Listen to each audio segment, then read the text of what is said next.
जय श्री कृष्ण, जय श्री राम। भाइयों, आज मैंने श्रीमद् भगवद गीता के 15वां अध्याय का अध्ययन किया, जिसमें श्री कृष्ण भगवान अपने वैकुंठ लोक का, है ना? वैकुंठ लोक के बारे में बताते हैं। श्री कृष्ण भगवान कहते हैं कि जो व्यक्ति एक बार वैकुंठ लोक में प्रवेश कर जाते हैं, वह उस व्यक्ति का इस संसार में पुनर्जन्म नहीं होता, वह सदा-सदा के लिए अपने जीवन से मुक्त हो जाते हैं। कहता है जिस प्रकार से एक पीपल का पेड़, है ना? पीपल के पेड़ की असंख्य पत्तियाँ हैं, डाली हैं, जड़ हैं, उसी भांति, है ना? उसी भांति वैकुंठ जगत भी विराजमान है।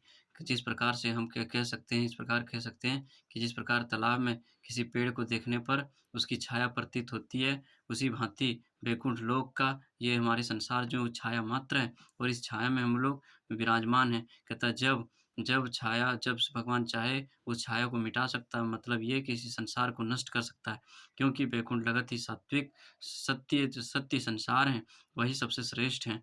तो इसलिए कहते हैं कि श्री कृष्ण भगवान कहते हैं कि वैकुंठ लोक में वही पुरुष पहुँच सकता है जो पूर्ण रूप से भगवान की भक्ति में तन्मय हो, निष्ठ हो, भगवान की भक्ति में पूर्ण शुद्ध हृदय के साथ निष्ठ हो, है ना? कहता है इस संसार में लोग अथक परिश्रम करते हैं, कष्ट भोगते हैं, सुख-दुःख का भोगते हैं, क्योंकि वह व्यक्ति विषय वासनाओं में, अनेक प्रकार के इंद्रिय तृप्ति की कामनाओं में और इस संसार पर प्रभुत्व प्राप्त करने के लिए एवं हर एक इस संसार में उपलब्ध हर एक पदार्थ को, वस्तु को अपना समझते हैं, अपना स्वामित्व स्थापित करने के कारण ही वह सुख-दुःख को भोगता है। उसकी इच्छाएँ अनंत हैं, वह इच्छाओं को पूर्ण करने के लिए नित्य, है ना? नित्य उस कार्यों में संलग्न है और जब वह उस कार्यों में असफल हो जाता है, तो वह सुख-दुःख में प्रवृत्त हो जाते हैं। उसे लगता है कि यह वह उसकी असफलता है, परंतु अगर पूर्ण रूप से कहा जाए तो उसकी असफलता इसमें है कि वह अभी तक श्री कृष्ण भगवान के तत्व को पूर्ण रूप से हृदयंगम नहीं कर पाया है और जो व्यक्ति पूर्ण रूप से तत्व का हृदयंगम नहीं कर सकता, वह व्यक्ति कदाचित अपने जीवन में सफल नहीं हो सकता।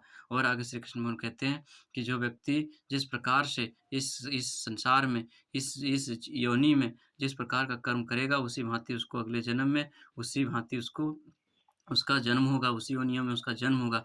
अगर कोई व्यक्ति तमोगुणीय स मतलब तमोगुणी है, तो वह व्यक्ति का जन्म हमेशा दरिद्र परिवार में, दरिद्र कुल में होगा, उसका सूअर योनि में जन्म होगा, है ना? और जो रजोगुणी में स्थित है, उस व्यक्ति का जन्म अगले जन्म में, है ना, इंद्र तृप्ति के लिए, है ना, अनेक प्रकार की क्रियाओं में संलिप्त कर दिया जाएगा, जो दुःख ही दुःख भोगेगा। इसलिए कहते हैं श्री कृष्ण भगवान कि जो व्यक्ति संसार में अपने आप को मुक्त कर लेगा, इन क्रियाओं के बंधनों से मुक्त कर लेगा, जो अपने अंदर के अहंकार को मिटा देगा, है ना? इस संसार पर, है ना, स्वामित्व के आधार को मिटा देगा, वही व्यक्ति अपने जीवन में नित्य मुक्त हो सकता है। और कहते हैं श्री कृष्ण भगवान आगे कहते हैं कि जो व्यक्ति उस व्यक्ति उस उसका देहांतर किस शरीर में होगा, यह उसी पर निर्भर करता है। जिस जीवन में उसने जिस चेतना का विकास किया है, मृत्यु काल में वह उसे अगले प्रकार के शरीर में ले जाएगी। यही अपनी चेतना को कुत्ते-बिल्ली के स्तर पर रखा है, तो कुत्ते-बिल्ली की योनि में ही उसका देहांतर होगा। है ना? कहता है जो व्यक्ति जिस प्रकार की चेतना रखता है, उस व्यक्ति को उसी प्रकार की चेतना, ये नहीं कि आप इस संसार में जो कर्म कर रहे हैं, इस कर्म का, इस ज्ञान का आप पूर्ण रूप से विस्मरण हो जाएगा, ना। आगे जब अगली दुनिया में, दूसरी दुनिया में आपका जन्म होगा, तो आपको सारी चीज़ें आधे ही रहेंगे और उसी प्रकार से फिर आप दुःख में भवबंधनों में बंध जाएँगे। आगे श्री कृष्ण भगवान कहते हैं पूर्व में दूसरे अध्याय में कहा जा चुका है कि आत्म तत्व का छेदन नहीं किया जा सकता।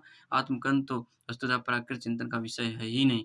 है ना? कहता है क्या कि जो आत्मा है, वो ये केस के 10,000वें भाग के बराबर है, जिसे देखा नहीं जा सकता, है ना? जिसे किसी भी वस्तु के द्वारा देखा नहीं जा सकता और ना ही आत्मा को कोई काट सकता है, मार सकता है, ना ही उसका छेदन कर सकता है ना? बल्कि आत्मा हमेशा नित्य विराजमान है। आप जिस प्रकार के कर्म करेंगे, उसी प्रकार की आपकी योनियाँ प्राप्त हो जाएँगी। आगे कहते हैं मुक्तावस्था में इस बद्धावस्था से छूट जाता है और भगवत सेवा में संलग्न रहता है, जबकि बद्धावस्था में त्रिगुणमयी माया के वशीभूत होकर भगवत भक्ति योग को भूल बैठता है। इस स्मृतिवश ही प्राकृतिक जगत में जीवित रहने के लिए, भीषण संघर्ष करने के लिए वो बाध्य हो जाता है। कहता है जो व्यक्ति इस संसार पर प्रभुत्व करने की इच्छा से हमेशा नित्य निरंतर कार्यों में संलग्न है, वही व्यक्ति संसार के बद्ध अवस्था में बंध जाता है और नित्य नित्य हमेशा इस संसार में उसका संघर्ष चलता रहता है। आगे श्री कृष्ण भगवान कहते हैं कि वे सभी सनातन हैं, उनके व्यक्ति नित्य हैं। क्या कहते हैं कि जो व्यक्ति सिर्फ से संन्यास ग्रहण कर ले, वह व्यक्ति पूर्ण रूप से सन्यासी नहीं हो सकता। उसके अंदर श्री कृष्ण भगवान की भक्ति का पूर्ण रूप से, है ना, पूर्ण रूप से उसके अंदर आत्मनित होनी चाहिए। बुद्ध जी प्राकृतिक जगत में मानो लोह पाश में बंधा हुआ हो। मिथ्या अहंकार उसका बंधन है और मन इस बंधन की ओर ले जाने वाली मुख्य क्रियाएँ हैं, इंद्रियाँ हैं। है ना? इस संसार में लोग इसी मोह में बंधा हुआ है, इसी माया से दूषित है कि वह इस संसार में खुद को भगवान मान बैठता है। इस कारण से वह अपने माया से दूषित होकर पूर्ण रूप से वह माया में दुःख भोगता है, संसार में बार-बार जन्म लेता है। और आगे श्री कृष्ण भगवान कहते हैं केवल सन्यासी का वेश बना लेने से ही, है ना? बना लेने से कोई प्राकृतिक जगत के आकर्षण से निर्वृत्त नहीं हो सकता, है ना? सिर्फ़ सन्यासी का वेशभूषा धारण कर लेने से इस संसार के मोह माया से मुक्ति नहीं पा सकते हो, है ना?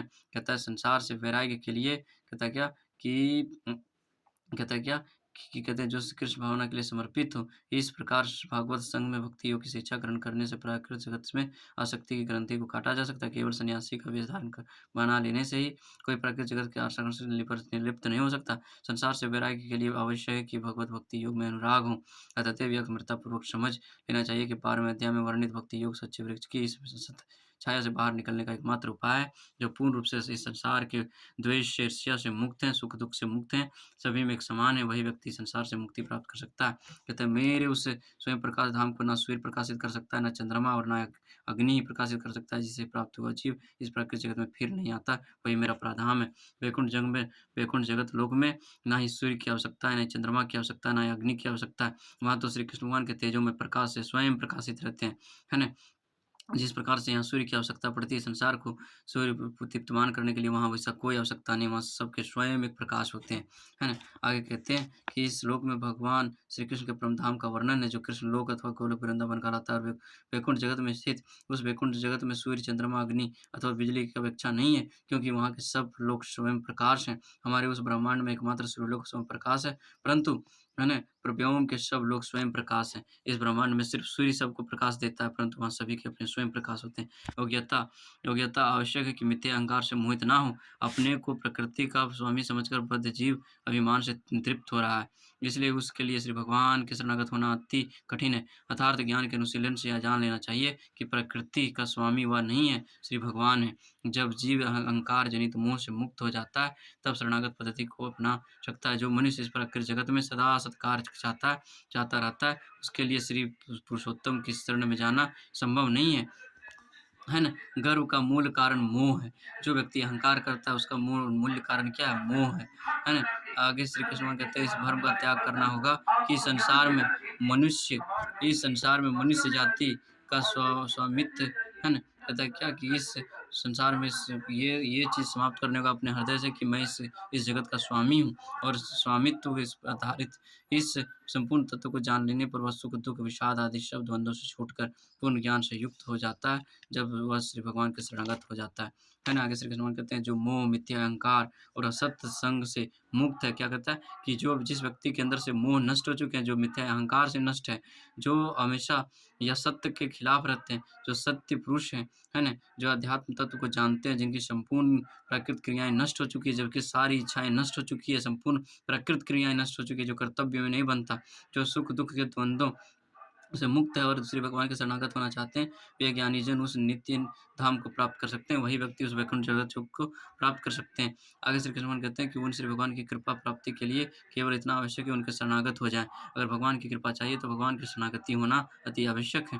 आगे श्री कृष्ण भगवान कहते हैं संदर्भ में असंग शब्द बहुत महत्वपूर्ण विषय भोग की आसक्ति और प्रकृति पर प्रभुत्व की इच्छा जीव में बड़ी प्रबल है ना? अतः शास्त्रों में वर्णित आत्मविद्या पर विचार विमर्श करते हुए वैराग्य का अभ्यास और आत्मज्ञानी पुरुष को से श्रवण करना आवश्यक है। जब आप भगवान के भक्तों के साथ रहोगे, तो उस भक्ति के कारण ही आप शुद्ध हृदय हो सकते हो और अपने आप को शुद्ध कर सकते हो। अगर मान लो 2-4 विषयी हैं, 2-4 चोर हैं, तो उसके अंदर रहने से आप भी एक चोर की गणना में आएँगे, है ना?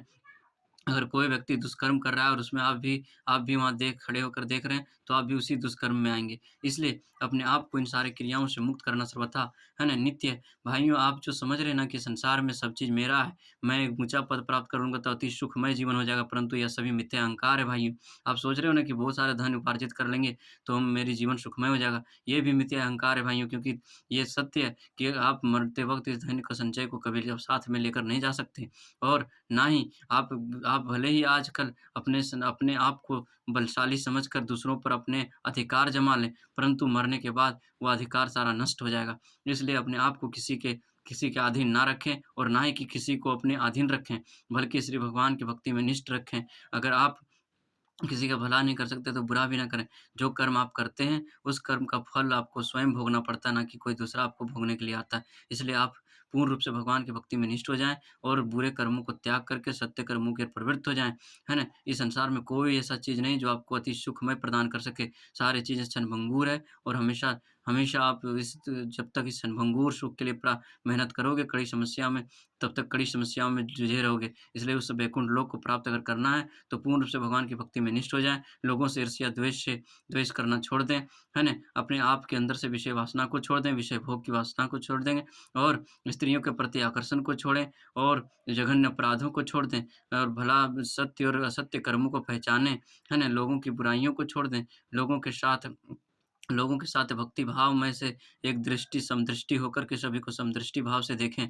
जीव-जंतु किसी की हत्या ना करें, अपने इंद्रिय तृप्ति के लिए, अपने उदर पूर्ति के लिए किसी जीव की हत्या ना करें। सभी में श्री कृष्ण भगवान का वास है और आत्मा नित्य विराजमान है। जो श्री कृष्ण भगवान को देखना चाहता है, उसका स्मरण करना चाहता है, है ना? उसको ध्यान में दर्शन करना चाहता है, वो शुद्ध हृदय के साथ एक बार श्री कृष्ण भगवान का नाम पुकारें, उसे स्वयं श्री कृष्ण भगवान दर्शन देते हैं। जय श्री कृष्ण भगवान, जय श्री राम। आपका दिन शुभ हो, मंगलमय हो, आपका जीवन मंगलमय हो। जय श्री कृष्ण, जय श्री राम।